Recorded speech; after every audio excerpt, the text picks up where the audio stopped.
So, అంటే ఇంకొక doubt sir. అంటే మీరింత నిజాయితీగా అంటే ఒక అలోపతి డాక్టర్ అయ్యుండి గూడా మీరింత నిజాయితీగా మాట్లాడుతున్నందుకు నేనొక పర్సనల్ క్వెషన్ నేను అడగాలనుకున్నా. అంటే నేను ఎన్నో రోజుల నుంచి నాకు ఈ క్వెషన్ ఉండే. సో, ఆ క్వెషన్ మిమ్మల్ని అడగాలనుకుంటున్నా. అడగండి. ఇన్స్యూరెన్స్. ఒకవేళ నేను ఇన్స్యూరెన్స్ తీసుకొని హాస్పిటల్‌కెళ్తే, సో, ఒకవేళ నేను డే చెకప్ అంటే ఈరోజే నా బాడీ చెకప్ చేసుకొని నేను టాబ్లెట్ తీసుకొని నేను ఇంటికెళ్ళొచ్చు. కానీ అట్లా గాకుండా ఇన్స్యూరెన్స్ ఎప్పుడు వర్తిస్తదంటే, సో, మనం హాస్పిటల్‌లో జాయిన్ అయితే ఇన్సూరెన్స్ అనేది వర్తిస్తది. సో, అసలు ఇన్సూరెన్స్ ఎందుకుంది? అంటే హాస్పిటల్‌లో జాయిన్ అయితేనే ఇన్సూరెన్స్ ఎందుకు యూజ్ జేయాలి? అసలు ఇది నాకు క్వెషన్ మార్క్. అంటే ఎవరిని అడగాలో నాకు ఇప్పటి వరకు అర్థం గాలేదు. హుహు. సో, మీరింత నిజాయితీగా ఇవన్నీ మాట్లాడారు కాబట్టి ఎందుకో మిమ్మల్ని అడిగితే నాకు డౌట్ క్లియర్ అయితదని జెప్పేసి మిమ్మల్ని అడుగుతున్నా. అసలు ఇవాళ ఇన్సూరెన్స్ వల్ల ఏంది యూజు?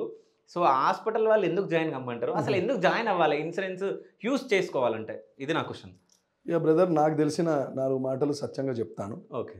యాక్చువల్‌గా scientific advancement in medical technology అని మాకు లిటరేచర్‌లో కానీ, మా స్టడీస్‌లో కానీ ఎప్పుడైతే మా దగ్గరకు వస్తుందో, ఎప్పుడు కూడా మేమేం జరుగుతుందంటే 2 అడుగులు ముందరికెళ్తుంటాం. దేనికంటే advancement of technology is for the advancement of comfort of the patient. అంటే శాస్త్రీయమైన పురోగతి పేషెంట్ కోలుకునే పురోగతికి దగ్గరగా, అంటే వాడి కంఫర్ట్ దగ్గరగా పోవాలి. ద పర్పస్ ఆఫ్ సైన్స్ ఏమిటి? శాస్త్రం ఏమిటి? ఎందుకు శాస్త్రం ఉపయోగపడుతుందంటే మానవుని శ్రేయస్సు కోరి శాస్త్రం అండి. హ్మ్. ఏ శాస్త్రం అయితే మానవుని శ్రేయస్సు కోరదో దాన్నే బయాలజికల్ వార్ఫేర్ అంటారండి. హ్మ్. సో చైనా వాడి దగ్గరే కాదు బయాలజికల్ వార్ఫేర్. శాస్త్రాన్ని మానవ శరీరానికి ఉపయోగపడకుండా మానవాళి నష్టానికి ఏ శాస్త్రం అయితే ఉపయోగపడతామో that is called biological warfare. అదొక టెర్రరిజం లాగా చూడాలి. ఓకే. అది మెడికల్ సైన్స్ అనండి, ఇంకోటనండి. అయితే ఇక్కడ మీరు అడిగిన దానికి అడ్వాన్స్మెంట్ అవుతున్నదని చెప్పారు. సింపుల్ అండి. ఇంతకుముందు ఒక 30 years బ్యాక్ ఎవరికైనా కార్డియాక్ ప్రాబ్లం వస్తే, అరే వానికి వాళ్ళ ఫాదర్కి కార్డియాక్ ప్రాబ్లం వచ్చిందట, అంబులెన్స్ వచ్చి పట్టుకుపోయిన దవాఖానలో అడ్మిట్ చేసి 3 రోజులు అయింది, స్టంట్ వేస్తున్నారట. స్టంట్ వేసిన తర్వాత కూడా 2 రోజులు హాస్పిటల్లో ఉండాలని డాక్టర్ చెప్పిండట. ఇగో డిశ్చార్జ్ చేస్తున్నారా, 10 రోజులు అయిపోయిందా, బాగా వీక్ ఉన్నాడట అని మనం 30 సంవత్సరాల క్రితం వినేవాళ్ళం. హ్మ్. కామన్ ఇది. అప్పట్లో నేను మా రిలేటివ్స్లో కూడా నేను కూడా వినేవాడిని. ఓకే. ఇప్పుడు డాక్టర్ అయిన తర్వాత మాకు కార్డియాక్ ఇవాల్యుయేషన్ కానీ, కార్డియాక్ స్టెంట్ ప్రొసీజర్స్ కానీ ఒక డే కేర్ ప్రొసీజర్స్గా అయిపోయినాయి.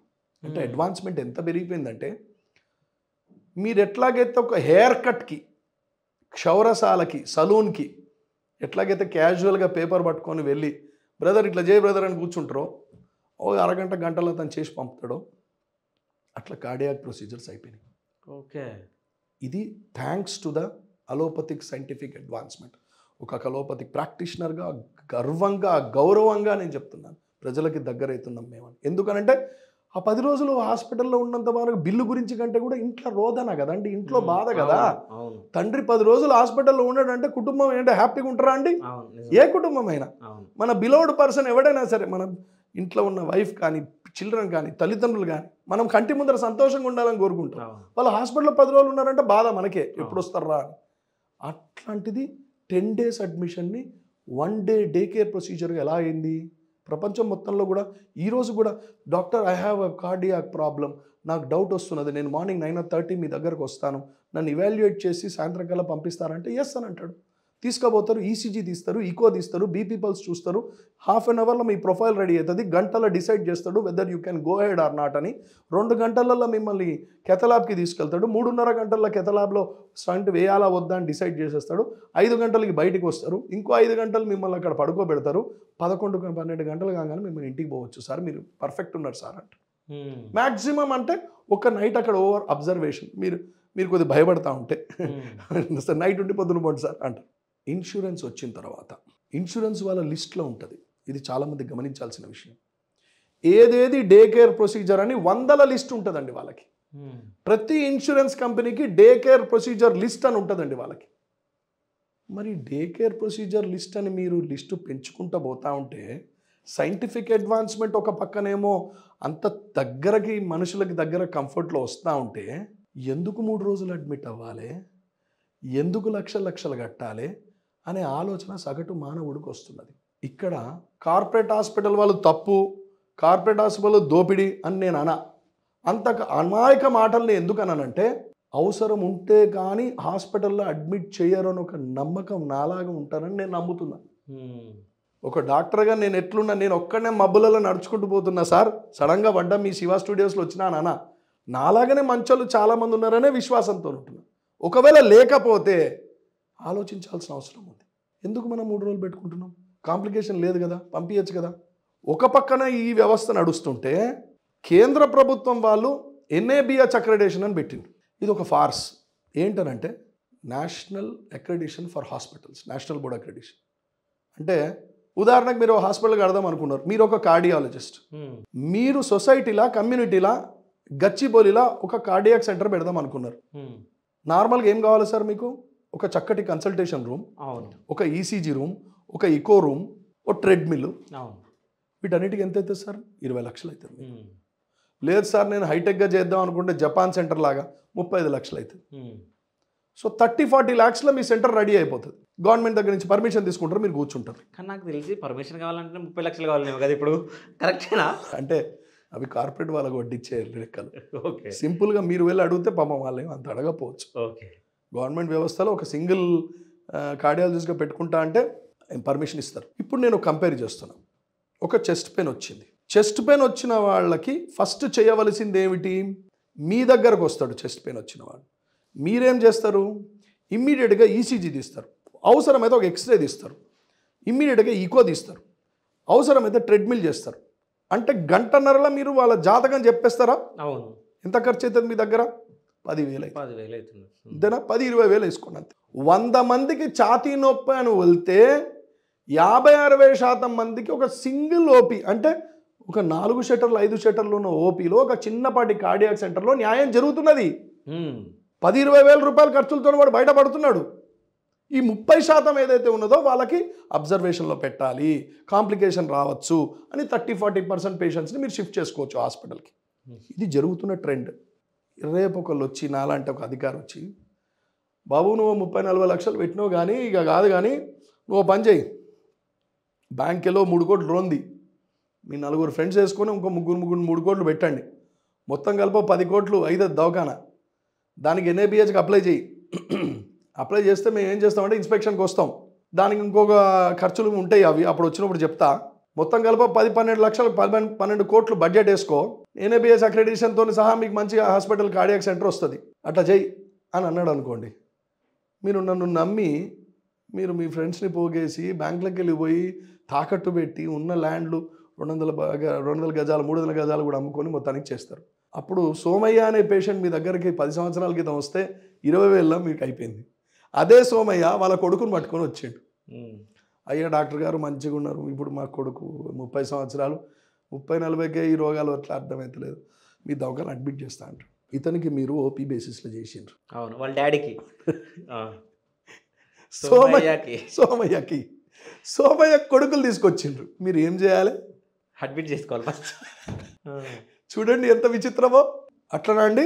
అయితే మనం అడ్మిట్ చేద్దాం. అదేంది సార్, నాకు మీరు టక్క చేసేసిండ్రు, ఆ రోజుల్లో 20-30 లక్షలు దవాఖాన పెట్టుకొని మొత్తం నాకు చేసి పడేసిండ్రు, మంచిగా సోమయ్య ఏం లేదు, లైఫ్ స్టైల్ ఇట్లా వాకింగ్ చేయి, కొద్ది కొవ్వు పదార్థాలు తగ్గించని చెప్పినారు కదా, మరి మీరు ఇప్పుడు మా కొడుకునేంది అడ్మిట్ చేయమంటున్నారు? లేదు అడ్మిట్ అవ్వాలి. అరే ఏం అడ్మిట్ అవుతాడు నాన్న, అడ్మిట్ అయితేనే మంచిది నాన్న, నా కంపెనీ ఇన్సూరెన్స్ ఉన్నది నాన్న, నేను అడ్మిట్ అవుతా నాన్న అని అంటాడు. ఆగరా, నీ ఇన్సూరెన్స్ కోసం అడ్మిట్ అవుతామారా, అవసరం లేదు. డాక్టర్ సాబ్ ఏమంటారు, ఒకసారి చూడండి. లేదు ఆయనకి ఇన్సూరెన్స్ కూడా ఉందంటున్నాడు కదా, అడ్మిట్ అయితే బాయ్ ఏమవుతుంది, అడ్మిట్ అవుతాడు. పొద్దున్నుంచి రాత్రి లేకపోతే ఓవర్ నైట్ ఉండి వెళ్ళిపోయే కేసు 3 రోజులు ఉంటుంది. బర్డెన్ ఎవరి మీద? ఇన్సూరెన్స్ కంపెనీ మీద. ఇన్సూరెన్స్ కంపెనీ మీద పడితే అతను ఏమి చారిటబుల్ ట్రస్ట్ నడపట్లేదండి. ఒక కార్పొరేట్ హాస్పిటల్ వాళ్ళు ఎట్లాగైతే మంచి చెడులు పేషెంట్వి చూసుకుంటూ లాభాలు ఎట్లయితే చూస్తారో, ఇన్సూరెన్స్ వాళ్ళు కూడా మంచి చెడులు చూసుకుంటూ లాభాలు చూసే మనుషులే. రామకృష్ణ మిషన్ లేదంటే ఆగా ఖాన్ వాళ్ళు కాదు, వీళ్ళందరూ కూడా అందరికీ మంచి చేయాలి అనుకున్నోలే అని కాదు. వాళ్ళ లాభాలు వాళ్ళు చూసుకున్న తర్వాత నెక్స్ట్ ఏమైనా చేసుకుంటారు, దానిలో తప్పేం లేదు. ప్రజల ఆరోగ్యం దెబ్బతిన్నంత వరకు 4 రూపాయలు సంపాదించుకుంటే తప్పలేదు. కానీ 4 రూపాయలు కాదు,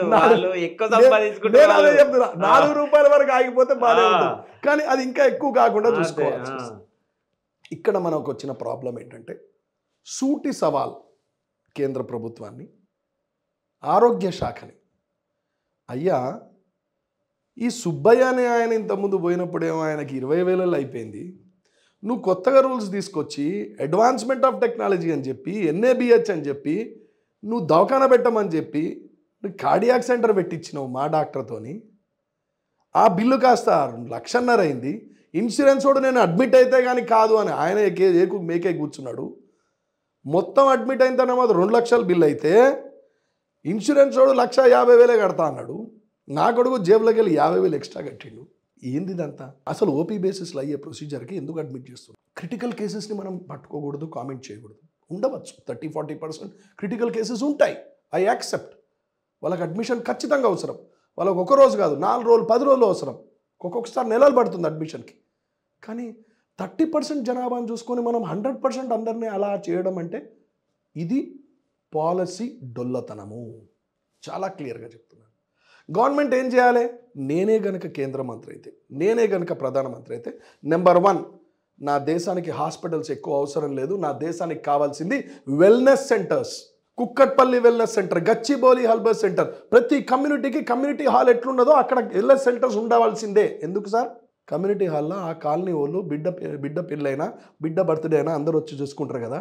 మరి అందరికీ రావాలి, హ్యాపీగా ఉండాలని కమ్యూనిటీ హాల్ కడుతున్నావు కదా. దాని పక్కనే వెల్నెస్ సెంటర్ ఎందుకు పెడతలేవు? 3 నెలలకు ఒకసారి వచ్చి వాడిని బ్లడ్ శాంపుల్స్ ఇవ్వమని ఎందుకు చెప్తలేవు? ఎందుకు వాళ్ళని మానిటర్ చేస్తలేవు? వాళ్ళకి ఈసీజీ వెల్నెస్ సెంటర్లు ఎందుకు తీస్తలేవు? ఎల్డర్లీ పాపులేషన్కి వైటమిన్ D3 ఎట్లున్నది, వాడు రేపు వ్యాధి నిరోధశక్తి తక్కువ అవుతున్నదని వెల్నెస్ సెంటర్లో చెక్ చేయాల్సిన బాధ్యత ఒక కమ్యూనిటీలో ఉన్నదా లేదా? మరి అది మనం చేస్తున్నామా? సో కమ్యూనిటీ లెవెల్లో వెల్నెస్ సెంటర్స్ గవర్నమెంట్ రెస్పాన్సిబిలిటీ తీసుకోవాలి. అప్పుడు మనం ఫిల్టర్ ఆఫ్ ద కేసెస్ అంటే స్టార్టింగ్లోనే ముదరకుండా దాన్ని మనం కంట్రోల్ చేయగలం. ఇంకో విషయం, గవర్నమెంట్కి ఇన్సూరెన్స్ కంపెనీలకు సంబంధం ఉందా? అంటే ఇది చాలా చీకట్లో వెతకవలసిన వస్తువు ఇది. దీంట్లో మనకి స్ట్రైట్గా సమాధానం దొరకదు. ఎందుకనంటే ఇన్సూరెన్స్ కంపెనీ భారతదేశంలోనే పనిచేస్తున్నాయి. భారతదేశంలో ఇన్సూరెన్స్ కంపెనీ పెట్టాలంటే భారతదేశ అనుమతి కావాల్సిందే. ప్రభుత్వం ఆధీనంలో ఉంటాయి, ప్రభుత్వం అనుమతులతో పనిచేస్తాయి. ప్రభుత్వం కాదు అంటే ఏ వ్యవస్థన ఇన్సూరెన్స్ ఏజెన్సీ అని అథారిటీ అని ఉంటుంది. దీనికి వాళ్ళు కొద్దిగా దీని మీద ఉక్కుపాదం పెట్టాల్సిన అవసరం ఉంటుంది. వాళ్ళ ఆధీనంలోనే ఉంటారు వీళ్ళంతా. కానీ వాళ్ళకి చెప్పాల్సి బాధ్యత మళ్ళీ గవర్నమెంట్దే. 10,000 20,000 అయ్యేదానికి వెల్నెస్ సెంటర్స్లో అయిపోయేదానికి నేనన్నా ఫస్ట్ ఏమన్నా వెల్నెస్ సెంటర్స్ పెట్టాలి. రోగాలు ముదరకుండా చూసుకోవాలండి. 2, ఇంతకుముందు సుబ్బయ్య స్టోరీ చెప్పాను. స్మాల్ సెంటర్ స్పెషలిస్ట్ ఎవరైతే ఉంటారో, ఒక కార్డియాలజిస్ట్, ఒక న్యూరాలజిస్ట్, ఎందుకంటే అందరూ పోయి కార్పొరేట్లోనే జాయిన్ చేయాలా? సింగిల్ స్పెషాలిటీ పెట్టుకోకూడదా? వాళ్ళని ఎంకరేజ్ చేయాలి. నువ్వు family medicine system, family physician system అని యూకేలో ఉంటుంది. డైరెక్ట్ బై కార్డియాలజిస్ట్కి నా హార్ట్ ఎట్లున్నదో చెప్పు అని అడగరు. ఇప్పుడు నేను పల్మనాలజిస్ట్ని, ఎలర్జీ సూపర్ స్పెషలిస్ట్ని. యూఎస్లో నా అపాయింట్మెంట్ తీసుకోవాలంటే నాలాంటి స్పెషలిస్ట్కి 3-4 నెలలు ఆగాలి. ఈరోజు డైరెక్ట్గా నా దగ్గరకు వస్తున్నారు, తప్పేం లేదు. కానీ ఆ ఫ్యామిలీ ఫిజిషియన్ వ్యవస్థ లేదు కాబట్టి నేనే ఒక ఫ్యామిలీ ఫిజిషియన్ వ్యవస్థ తీసుకుంటే సుబ్బయ్యని చూస్తాను, సుబ్బయ్య కొడుకుని చూస్తాను, సుబ్బయ్య మనవరాల్ని చూస్తాను. చూసి అరే వీడికి తేడా ఉన్నదిరా, రేపు ఏమైనా హాస్పిటల్లో జరిగే అవకాశం ఉంటుంది, ముందరే ఆ డాక్టర్ ఉన్నాడు, నేను రిఫర్ చేస్తున్నా, టచ్లో ఉండండి అని చెప్తాను. అంటే మీకు ఎవరు ఇంకా సలహా ఇవ్వలేరు వచ్చి పెద్ద హాస్పిటల్ పెట్టమని? అంటే నేను సరే ఓపెన్గా చెప్తున్నా, డబ్బు ఎవరికి చేదు కాదు. అందరికీ డబ్బు ఉండాల్సిందే. తన కుటుంబ అవసరాల కొద్ది డబ్బు ఉండాలి, తన సంతోషానికి డబ్బు ఉండాలి, తన పిల్లం బిడ్డల్ని కాపాడుకోవడానికి డబ్బు ఉండాలి. నాకు అట్లాంటిది అవసరాలు ఉన్నాయి. డబ్బు సంపాదిస్తే తప్పని అనుకునే మనుషుల్లో నేను కాదు. కానీ కుప్పగూలుతున్న వ్యవస్థలో, కుప్పగూలుతున్న ఎకానమీలో గుణపప్పెట్టు లాంటి ఇట్లాంటి పాలసీస్, రాంగ్ పాలసీస్ పెట్టడం వల్ల చిన్న చిన్న ఉద్యోగులు దెబ్బతింటారు. ఇప్పుడు ఇన్సూరెన్స్ కంపెనీ తీసుకుంటే ఇంకోటి కట్టడు, నువ్వే కట్టాలి, నీ జీబులోంచి కట్ అయితే. నేనంటున్నాను, why I should be dragged into that? రానున్న రోజుల్లో భారతదేశంలో కూడా ప్రతి ఒక్కరికి ఇన్సూరెన్స్ పాలసీ పెట్టేస్తాం. అయ్యా నువ్వు పెట్టవలసింది కంప్లీట్ ఇన్సూరెన్స్ పాలసీ ఫస్ట్ కాదు. నేను నిన్ను స్వాగతిస్తున్నా. ఒకవేళ కనుక నువ్వు పాలసీ ఇన్సూరెన్స్ అందరికీ పెడతానంటే, దానికంటే ముందు నువ్వు తీసుకోవలసింది రానున్న రోజుల్లో భారతదేశంలో రోగం ముదరకుండా దాన్ని ఐడెంటిఫై చేసే వెల్నెస్ సెంటర్స్ పెడతాను అని ఒక నాయకుడు చెప్పాలి.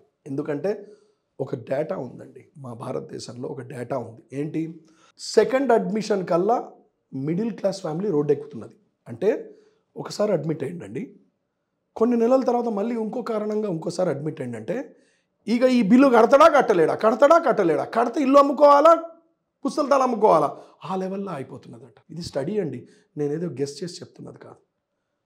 ఒక్కసారి పాపం అప్పో సొప్పో చేసి కడతాడు తన తండ్రికో తన పెళ్ళాం బిడ్డలకు, మళ్ళీ ఇంకోసారి దెబ్బపడి మళ్ళీ నువ్వు కార్పొరేట్ హాస్పిటల్కే పోవాలి అంటే వీడు బతికే పరిస్థితి లేదు అంటున్నారు. ఒక స్టడీ అది. మరి ఇలాంటప్పుడు నేను ఏం ఆలోచన చేయాలి? సరే, డబ్బున్నోడు కార్పొరేట్ హాస్పిటల్ పోయి చేయించుకుంటే తప్పేం లేదండి, అది వాళ్ళ ఇష్టం, చేయించేవాడు ఇష్టం, చేయించుకునేవాడు ఇష్టం. కానీ లేనివాడి గురించి ఎట్లా?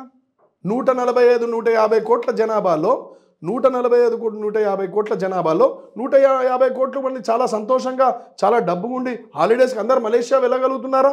అందరూ మరి అందరికీ సార్ హెల్త్ అండ్ ఎడ్యుకేషన్ ఇది ఖచ్చితంగా బాధ్యత ప్రభుత్వందే. మీరు ఎన్ని వెళ్లి పడకల ఆసుపత్రులు పెట్టినా కూడా ప్రభుత్వం బాధ్యత తీసుకోవాల్సిందే. బాధ్యత తీసుకుంటున్నాం కదా, NABHకి ఇచ్చాం కదా, అక్రిడిషన్లు ఇచ్చాం కదా, కాదు. కామన్ మ్యాన్కి నువ్వు హెల్త్ కేర్ని ఎంత దగ్గర తీసుకుపోతున్నావు? ఒక వెల్నెస్ సెంటర్స్ పెట్టు, ఒక ఇండివిజువల్ ఓపీస్కి పర్మిషన్ మీరు ఎంకరేజ్ చేయండి. ఇండివిజువల్ ఓపీస్కి పర్మిషన్ ఎంకరేజ్ చేయడం అంటే you have to support that community. అందరు ఇదిగో ఈ కార్డియాలజిస్ట్ దగ్గరకో ఇంకో కార్డియాలజిస్ట్ దగ్గరకో, మీ కార్డియాలజిస్ట్ మీ ఏరియాలో ఇంతమంది ఉన్నారు, మీరు వాళ్ళ దగ్గర పోయి మా దగ్గర రండి, లేకపోతే అనవసరం రావద్దు ఇక్కడికి అని చెప్పాలి. అప్పుడు you should route through the local cardiologist. ఈ పాలసీ డిసిషన్స్ ఏవైతే ఉన్నాయో అవి గవర్నమెంట్ తీసుకోవాలి. మరి వాళ్ళు ఎందుకు తీసుకోవట్లేదు అది సత్యంగా కూడా మనకు తెలియదు. ఎందుకంటే ఇలా తీసుకున్నప్పుడే ఒక సగటు మానవుడికి, ఒక కష్టజీవికి, అరే నాకేమన్నా అయితే ఒక వ్యవస్థ ఉన్నది, ఒక ప్లానింగ్ ఉన్నది అనే ఆలోచన ఉంటుంది. సో మొత్తానికైతే ఇన్సూరెన్స్ ఉండాలా వద్దా? ఇన్సూరెన్స్ ఉండడం వల్ల తప్పు లేదు, కానీ ఇన్సూరెన్స్లోనే నువ్వు బతకాలి రానున్న రోజుల్లో. ఇన్సూరెన్స్ లేకపోతే నీకు వైద్యం అందదు, ఇన్సూరెన్స్ లేకపోతే హెల్త్ కేర్ కాస్ట్లీ అయిపోతుందనే భావన కూడా తప్పు అంటున్నా నేను. ఓకే, ఇన్సూరెన్స్ లేనివాడు కూడా ఇనీషియల్ స్టేజెస్లోనే రోగాన్ని క్యూర్ చేసుకునే వ్యవస్థ, సెటప్, అరేంజ్మెంట్ భారతదేశంలో రావాలి. అది నేను చెప్తున్నాను. సో అట్లా ఉంటే మనకి ఇన్సూరెన్సే అవసరం లేదు. ఎగ్జాక్ట్లీ, నేను అదే చెప్తున్నా. నువ్వు అదేదో సినిమాల్లో జోక్ ఉంటుందండి, చాలా రోజుల క్రితం సినిమా అది, ఈ మధ్య సినిమాలు నేను చాలా భయం వేస్తుంది ఒక్కొక్కసారి చూస్తే. అయితే నువ్వు నన్ను ఎప్పుడు కలుస్తావు అని అడిగితే హీరో అంటాడు, నీ జీవితం సంకనాకి నీ మొత్తం దివాలా కొట్టి నేను దేవుడా ఎందుకు బతికాను అన్నప్పుడు అప్పుడు నువ్వు నన్ను కలుస్తావు అని. అట్లుండద్దు కదండి.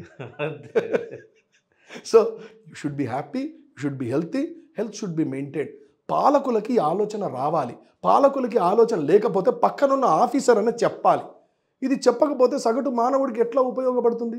సో ఆ రానున్న రోజుల్లో ఎవడో మంచివాడు వస్తాడు, మంచివాడు ఈ ఆలోచన చెప్తారు. మంత్రుల పక్కన, లీడర్స్ పక్కన ఎవడో ఇంకో ఆఫీసర్ రావాలని నేను కోరుకుంటున్నాను. సో మీరందరూ ఎవరైనా ఇన్సూరెన్స్ వాడుతున్నారా అయితే ఈ వీడియో చూడండి. So thank you so much sir. Thank you. నమస్తే.